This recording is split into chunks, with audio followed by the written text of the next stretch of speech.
Түс ауа егістікке су салып келген Сүлеймен бел жазып алайын деп төсекке жантая кетті. Шаршағаны білініп тұр. Сілесі қатып ұйқыға шомды. Түскі асын ішкесін аздап көз шырымын алатын әдеті болса да, күндегідей емес, осы жолы ұйқысы қатты болды. Құдай қосқан қосағының ұйқысын бұзып алмайын деді ме, Керімбала үйге кірмеді. Үй артына жиналған тезектен бір қап тезек әкеліп, қазанның астына от жақты. Іштей күбірлеп бірдеңені айтып жүр. Бірақ оны өзінен басқа ешкім естімейді. Үйдің шаруасын өзі атқарса да, үстіне кір жуытпайтын өте кірпияз. Аққұба келген бойшаң. Сұлулығын бет жүзінен байқауға болады. Жасы шамалап қалса да сыны кетпеген. Көрші қолаң тұрмақ, ауылдағы ағайын бетіне тіке сөйлей алмайды. Мінезі де жоқ емес. Тәкаппарлығы бір басына жетіп артылады. Өсек аяңға жоқ, бірақ кесіп айтады. Сонысынан ба, бірді екілі замандасы болмаса көп ешкім жуықтай қоймайды. Кейде көңілі жадырап, шешіле сөйлеп, тісінің астынан зілді әзілін айтып қалатын кезі де кездеседі. Бірақ ондай әрекеті өте сирек. Көбінесе іште бір мұң бар. Мұңмен жалғыз өзі арпалысып, күн кешіп келеді. Бүгін де жадырамады. Мұңайып жүріп қазандықтың астына от жақты. Күндегідей емес, самал жоқ. Өп еткен жел болса, оттықтың астындағы қызыл шоқты лаулатып әкетер еді. Бүгін бықсыды да қойды. Қараң қалғыр мына от тұтана ма? Кеше жиналған тезек емес, 40 жылғы малдың жаппасы. Саусылдап кеуіп қалған. Сүлейменнің ошағы тұтан деп оттың астын үрлеп-үрлеп жіберді. Қызарған шоқ бір лап етті де түтіндеп өзіне қарай кері қайтты. Көк түтін бетін жауып көзін ашытып барады. Ащы түтін танауымен қоса тамағын қауып көзін жасауратып жіберді. Жаулығының ұшымен сүртіп тұрғанда қызыл жалын жылтыңдап, қаланған тезектің арасынан сиырдың тіліндей әр тезекті бір жалап, от тұтана бастады. Ошақтың басында отырып Керімбала көзінің жасын сүрте берді. Басында түтіннен шыққанымен бұл жолы шынайы ыстық жас беттегі әжімдердің арасымен тарам-тарам болып, арнаға түскен судай жылжып, жаулығының ұшына тамды.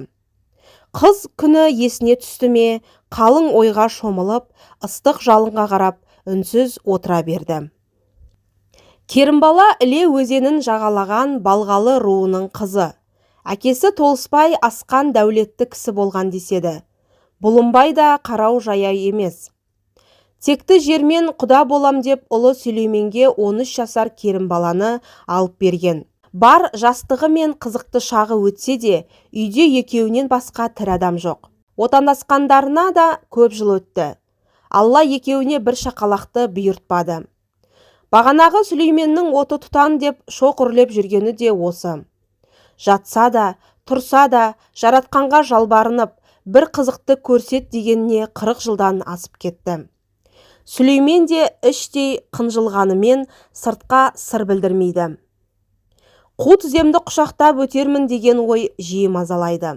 Жазғаны осы шығар деп қыздай алған Керімбаласымен күн кешіп келеді.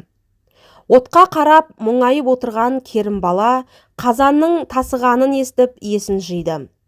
Сақырлап су қайнап, Сүлейменнің ас суын беруге қамданды. Қара қазанмен бірге сары самаурын да ызылдап, суы сыртына бұрқылдады. Керімбала бұл уақытта үйге кіріп дастарқанды әзірлеп, самаурынды да әкелді. Сүлеймен сол қатқан күйі орнынан қозғалмады. «Әй, Сүлеймен, тұрсаңшы, шаңқай түсте жатқан төсегіңнен тұрмадың ғой. Өзің өліп қалғаннан саумысың? Күн еңкеймей шайыңды ішіп, егістікті байқап қайтсаңшы» деді. Керімбаланың даусы зілді шықты ма, шырт ұйқыда жатқан Сүлеймен басын жұлып алды. «Өскенің болғыр, ерте оятсаң қайтеді, қатып қалыппын ғой» деп теңселіп барып құмғанын қолын алды. Беті қолын жуып дастарқан басына келді. Екеу ара шүйіркелесіп отырып, шай іше қояйын деп еді, үстілеріне көршісі Күлғайша кіріп келді. «Қашан келсең екеуің шай ішесіңдер де отырасыңдар. Бір-біріңсіз күндерің өтпей ме? Әлде істейтін істерің жоқ па деп тілмен бір түйреп өтті. Осы сенің тілің мен аяғың қатар жүреді екен. Елді мұқатпай шайға кел деп Керімбала сөзін аяқтатпай үстемелеп жіберді. Бір кесе ішем де кетем. Біздің шал да шайдан өлгендей бір самауырынды тауысып екске кетті. Өткен жолы шай ішіп отырам деп төменгі арпаны су басып қалған. Бүгін кетпенін сүйретіп ерте кетті ғой деп сақылдап күлді Күлғайша. Күлғайша көңіл ашар. Жүрген жерін қағытып, қысыр сөзімен елді күлкіге бөкіртіп жүреді. Біздей тілімен талайды түйреп алған. Онысын өзі аңдамай қалама, артынан сонысынан бармағын тістеп жатады. Әзілі көп, ешкімге әдейі кеп соқтықпайды.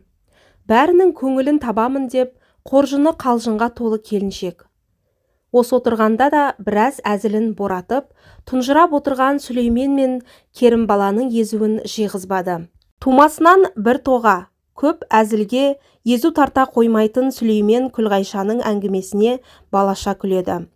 Әзілдесіп отырып Сүлеймен орнынан тұрды. Өйтпесе, Күлғайшаның әңгімесінің бітер түрі жоқ. Ерте жіберген су атыздан асып бар бақшаны басып қалған шығар. Босағаға қоя салған кетпенін көтеріп, Сүлеймен егістікке қарай бет алды. Қызды-қыздымен әңгіме Сүлеймен мен Керімбалаға ауысты. Әй, Керімбала, мен бекерге келген жоқпын. Мен саған жау емеспін. Замандаспын, әрі абысында болам. Көрші отырып, сенің зарың маған батады деп бір әңгімені бастады. Бұл кезде Керімбаланың түрі суып, тағы не пәлені шығарғалы отыр дегендей сұстанып, Күлғайшаның бетін қайтармаққа бекінгенімен аузынан сөз шықпай, тілі күрмеле берді. Оған назар аударған Күлғайша жоқ. Алдындағы шайдан бір ұрттап қойып әңгімені бастады. Керімбала, сен менің ақылымды тыңда. Отасқандарыңа 40 жыл болды. Ана Сүлейменді қубас етпекпісің. Ол байғұстың да жасы келді. 60-ты алқымдап, қарттықтың ауылына қақпасты. Қанша ғұмыры бар, ертең қисайып қалса, аты өшіп қалады ғой. Өзі жалғыз, бауыры Білібайды білесің. Соғыста шейіт болды. Одан қалған жалғыз қызды Мекетайды бауырыңа басқанымен ол да кетеді. Ертең шалың кетіп қалса, Мекетай тұрмысқа шығады. Сенің күнің не болады? Сен ақылға көніп, Сүлейменге бір адам тап. Ең болмаса ат ұстары соңында қалсын. Қу тізесін құшақтап, қубас кетті деген кімге жақсы? Ол момын, жаратқанның ісі деп жүре береді. Қайбір жетісіп жүр дейсің. Іштен тынып жүрген шығар. Сен осылай ерлік жаса деді. Ешкімді кеудесінен бастырмайтын Керімбала бұл жолы Күлғайшаға жауап қайтара алмады. Төбесінен біреу суық-су құйғандай тас қатып, жақ жазбай отырып қалды. Өңі бозарып, өксік тамағына келіп тығылды. Тас құрсағы одан ары мұзға айналғандай, суық тер аяғына дейін бірақ шықты. Маңдайдан шып-шып етіп шыққан термен қоса, көзден жас төмен қарай домалап түсті. Осыны байқап қалған Күлғайша шошып кетті. Жанды жеріне тиіп кеттім-ау деп тілін тістей алды. Керімбала, әй Керімбала, саған не болды? Өңің қашып кетті ғой, аңдамай сөйлеп, жанды жеріңе тиіп кеттім-ау, кешірші мені деп үстелдің арғы басына отырған Керімбаланың қасына ұшып барып құшақтай алды. Осы кезде барып есін жиған Керімбала көзін ашып, Күлғайшаны кеудесінен итеріп жіберді. Бір нәрсені бүлдіргенін сезген Күлғайша орнынан тұра сала үйіне қарай безек қақты. Ал Керімбала болса отырған орнында қалшиды да қалды. Аяқ қолы дірілдеп, көзі тұманданып, санасына түрлі ой келді. Сонша жыл бетіме ешбірі қарсы келмегенде Күлғайшаның бұнысы несі? Бедеулігімді бетіме басқаны ма? Төрімнен көрім жақын қалғанда Сүлейменімнің құшағына өзгені қайтып қиямын. 40 жыл ыстығымыз бен суығымыз бірге өткенде көрейін дегенім осы ма еді. Бұл қайықсасқаны деп өкіріп қоя берді. Бар шерін шығарып, етегі жасқа толды. Іштегі запыран шығып, жеңілдеп қалғандай болды. Бірақ Күлғайшаның сөзі құлағында қалып қойды. Есеңгіреп жүріп, үйдің шаруасына араласып кетті. Түстегі дастарханды жиыстырып, Сүлейменнің тамағын дайындады. Кеш қарая Сүлеймен де келді. Бір ай бұрын асарға сойған қой етінен қалған бір жілікті қазанға салып, кешкі асты алдыға келді. Білібайдан қалған жалғыз қыз Мекетаймен бірге отырып, үшеуі ет жеп ауқаттанды. Күндегідей емес, дастархан басы үнсіздік орын алды.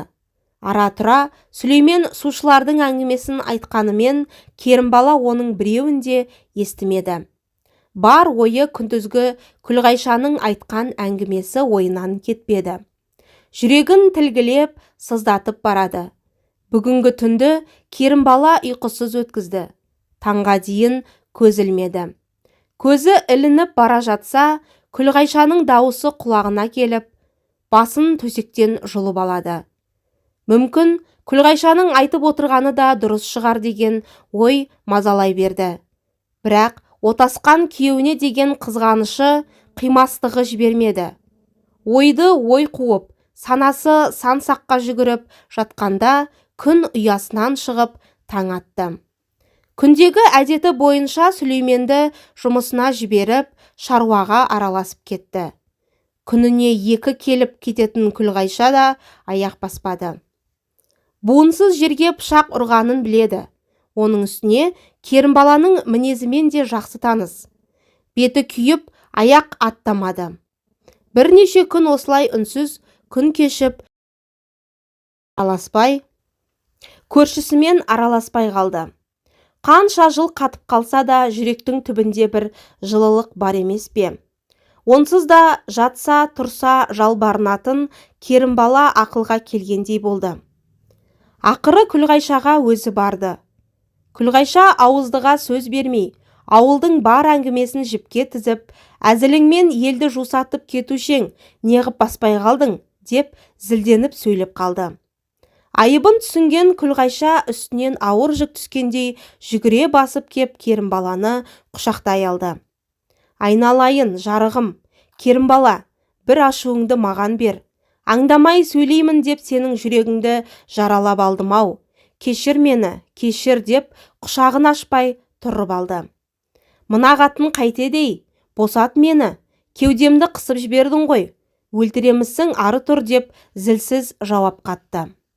Ашуының тарқағанын Күлғайша да сезе қойып, жүрші, шәй ішейік. Сенсіз біздің үйдің берекесі кірмейтінін білесің, алдыма түс деп қолтықтай кетті. Екеуі баяғы өмірлері секілді әңгімесін айтып, дастарқан басында шүйіркелесті. Күлғайша, сенің сөзіңнің жаны бар, өткендегі айтқаның орынды. 40 жыл отасқан күйеуімді біреуге бере салған оңай емесі рас. Бірақ ұрпақты ойласам, жанымды жегідей жеп бітемін. Саған ренжіген жерім жоқ. Қаперімде сөз тауып айта алмадым. Кеудеңнен итеріп жібергеніме сен ренжіме. Оданда екеуіміз Сүлейменге жар іздейік. Менің мінезіме кім шыдай қояды дейсің? Тілі жоқ, құлағы естімейтін біреуді таппасаң, деп Керімбала ішек сілесі қатты. Оған қосылып, Күлғайша да жадырап қалды. Мынауың жөн, іздесек іздейміз, несі бар? Сүлеймендей сымбаттыға қатқан қатын тиеді. Жасы 60-қа келді дегенің болмаса, әлі 20-дағы жігіттей ғой жарықтық. Ауылды бір аралап шығайыншы, мен тием деген 40 қатын соңымнан еріп келсін деп әзілін жалғап кетті. Расымен мен бір адамды білем. Көрші ауылда дәл сондай бір адам бар, деп Күлғайша көзі жарқ ете қалды. Кім ол? Расымен тілі жоқ, құлағы керең әйел ме? Ол мақаумен қайтып тілдесеміз. Көне қойса жақсы, ағайыны қалай қабылдайды деп Керімбала өзектей түсті. Тілдесетін несі бар? Сүлейменге бала тауып берсе болды емес пе? Мына көрші ауылда Омар деген кісінің Орынша деген қызы бар. Жас күнінде қатты шошынып қалса керек, содан тілі шықпай қалған. Құлағы да ауыр естиді. Ағайынымен жағдайды айтып көрсе көнеді де, деді. Сол күннен бастап Керімбаладан тағы да ұйқы қашты. Бір күні сәлем сауқатын салып, көрші ауылға кетті. Омардың үйіне барып, Орыншаны көріп қайтты. Тіл аузы жоқ дегені болмаса, құрсақ ұрпақ өрбітер шамасы бар. Сол ауылға бірнеше рет қатынап жүріп, Омарға жағдайын жеткізді. Бұл кезде ауылда әңгіме тарап кеткен болатын. Ауылда құпия болушы ма еді? Сүлеймен де естіген. Сыр білдірмеген сыңай танытқанымен Керімбаланың ісіне іші жылап қалды. Оңашада көңілі босап, көзіне жас алып талады. Ақыры не керек, Орыншаны үйіне әкелетін болды. Жөн жоралғысын жасап, Орыншаны әкеп Сүлейменге екінші әйел етіп қосты. Алғашқы күндері іші ұлып, өзін жайсыз сезінгенімен Керімбала күн өте бой үйретіп көндіге түсті. Үйдің бар билігі өзіне өтіп, Сары бәйбіше атанды. Ас суды өзі дайындаса, қара жұмысты Орыншаға жүктеді. Кейде өзінің зілдігін көрсетіп Тоқалға басшылық жасайды. Орынша байқұс айтарға тілі жоқ. Сары бәйбішенің айтқанына көндігіп, сол үйдің отымен кіріп, күлімен шығатын болды. Бар ауыр тірлік соның мойнында. Күннен күнге Сары бәйбішенің үстемдігі арта бастады. Араға 9 ай салып, Орынша дүниеге шекесі торсықтай ұл әкелді. Бүтін ауыл болып, Сүлейменнің баласының тойын тойлады. Тіпті Орынша босанған күні, Сүлеймен таң атқанша ауылдың бар үйінің есігін қағып, сүйінші сұрапты. Көптен күткен қуанышы жүрегін жарардай шаттанады. Жаратушыға бір арды ойлаған Сары бәйбішесіне 2 алғыс айтып, шаттыққа бөленеді. Сүлеймен ұлының есімін Сарымсақ деп қояды. Тұла бойы тұңғышы, артымда ұрпақ қалды. Қу бас дегеннен құтылдым деп той жасайды. Сары бәйбішенің де мерейі өсіп, үлкен істі тыңдырғанын Сүлейменнің қуанышына бірге шаттанды. Сол күннен бастап Сарымсақты бауырына басты. Орынша үшін қилы да тағдырлы өмір енді басталды. Баланы дүниеге әкелдім дегені болмаса, маңдайынан мейірленіп бір иіскемеді. Құшағына қысып, көтеріп те жүрмеді.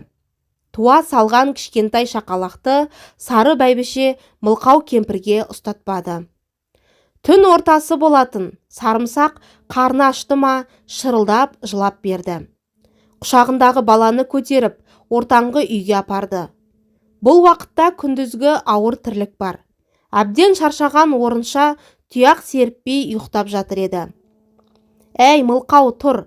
Мә, мына баланы еміз!» деп бүк түсіп жатқан Орыншаны түртіп қалды. Көзін ашып, ұйқысын аша алмай, бүгежеңдеп Орынша байқұс баланы емізуге ыңғай танытты. Туғаннан баланы қолына дұрыстап ұстамаған Орынша байғұс дұрыстап емізудің ыңғайын таппай, оның үстіне Сары бәйбішеден де қорынып сасқалақтай берді. «Мына Мылқау қайтеді? Баланы өлтіресің, бұлай тұр, ұстама!» деп жұмыстан жарылып кеткен қолын қағып жіберді. Қолымен Орыншаның омырауын ағытып, Сарымсақты Мылқау кемпірдің омырауына тосты.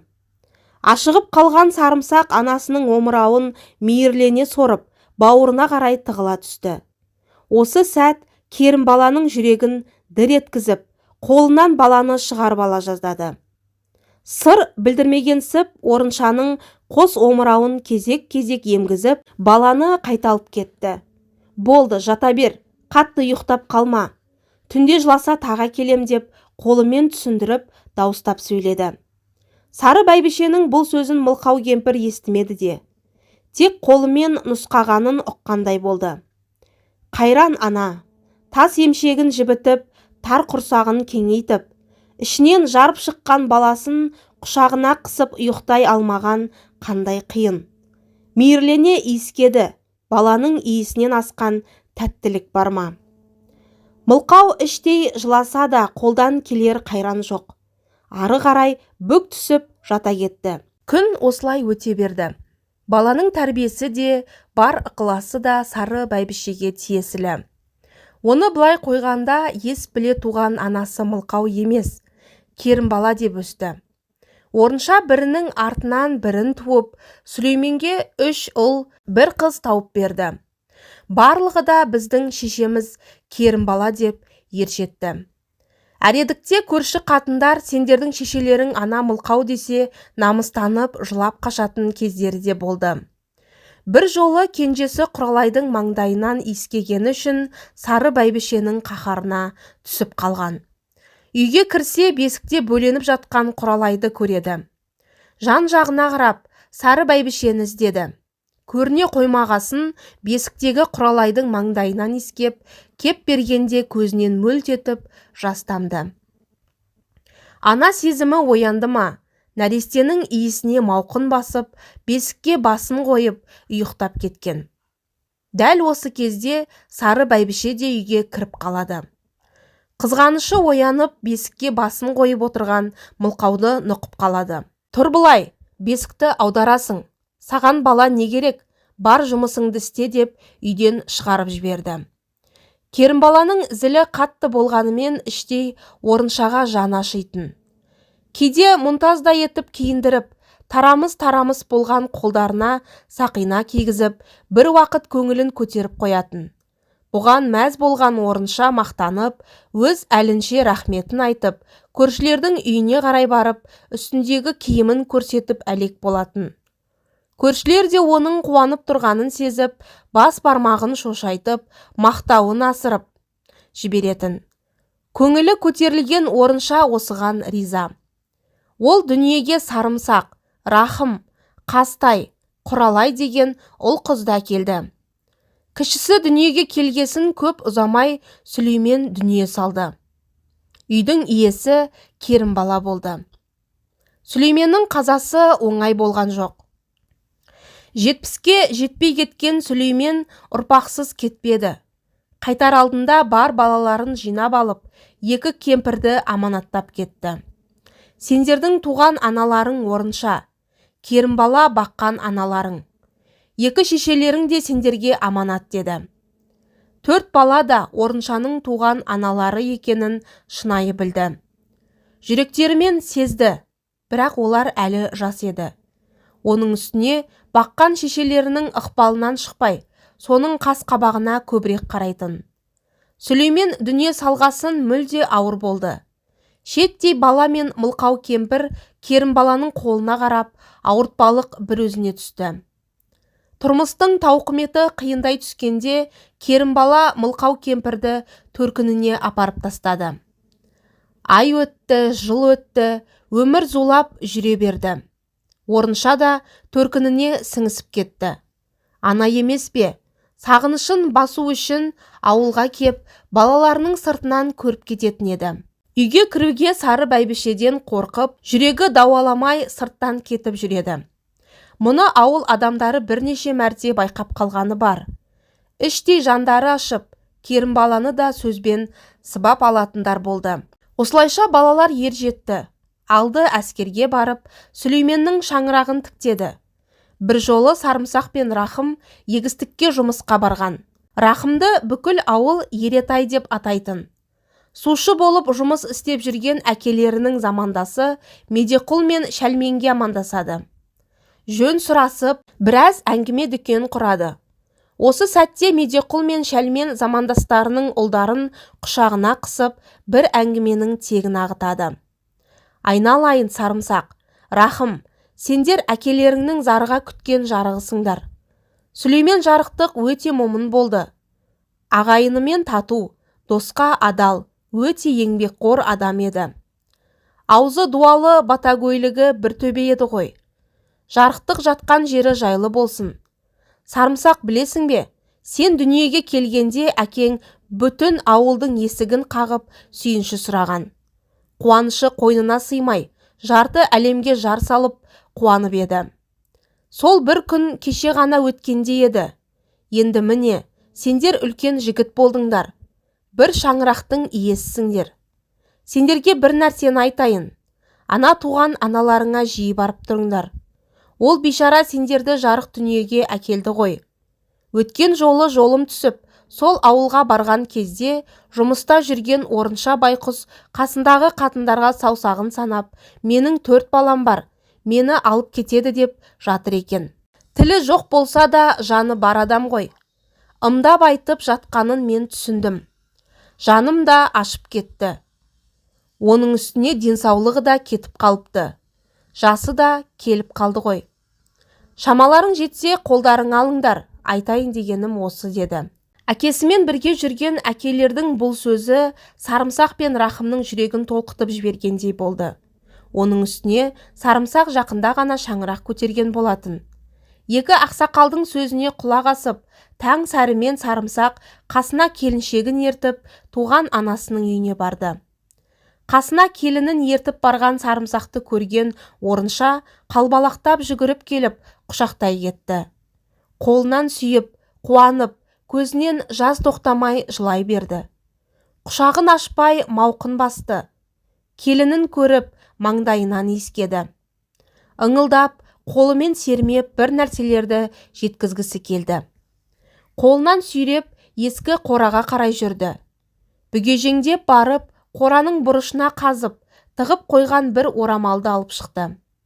Ұлы мен келінінің қолына ұстатып, аш дегендей ишара танытты. Жарығым-ай, ана жүрегі емес пе? Төркінінде жүріп, ұл қызын ойлаған, жастайынан мейірімге қанбаса да, балаға деген махаббаты ерекше. Жылдар бойы істеген еңбек ақысынан тығып, кілең бақыр тиынды жинап, ұлы мен келінінің қолына ұстатқаны Сарымсақтың көңілін толқытты. Керімбаланың ашуынан бір ығып, көңілінен бір ығып, туған ананың махаббатын сезбеппін ғой. Көңіліңнен айналдым анашым деп құшағына қысты. Ұлы мен келінін көріп, көңілі жадырап қалған орынша біразға дейін қуанып жүрді. Маңайдағы қыз келіншекке мәз болып, ұлының келгенін жеткізді. Бірақ ауруы күннен күнге дендей берді. Анасының ауырып қалғанын естіген ұлдар келіп бір жола үйлеріне алып кетті.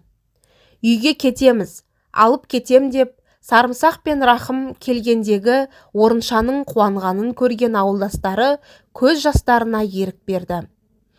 Байғұстың өміріндегі ең бақытты сәті осы шығар. Жарық дүниеге нәресте әкелгенде бұлай шаттанбаған болар. Ал бүгінгі бақыт мәңгілік есінде қалары сөзсіз. Мылқау кемпір Сары бәйбішенің үйіне келгенімен көпке жүрмеді. Науқастанып келген орынша сал болып төсек тартып жатып қалды. 3 жылға жуық төсек тартқан аналарын балалары балапандай қорғаштап бағып қақты. Амал қанша, ақыры дүние салды.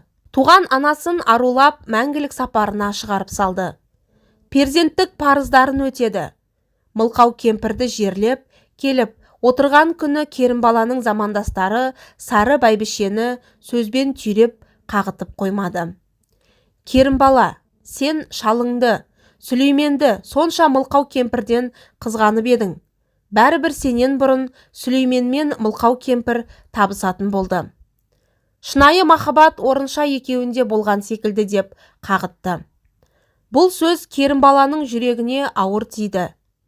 Әзілге қанша бұрғанымен ішінде қызғаныш оты қылтия кетті. Ақыры не керек, сан жылғы қызғаныш Керімбаланың түбіне жетті. Орыншаның 40 болатын күні құсалықтан жан тапсырды. Керімбала да Мылқау кемпірдің соңынан мәңгілік сапарға аттанды.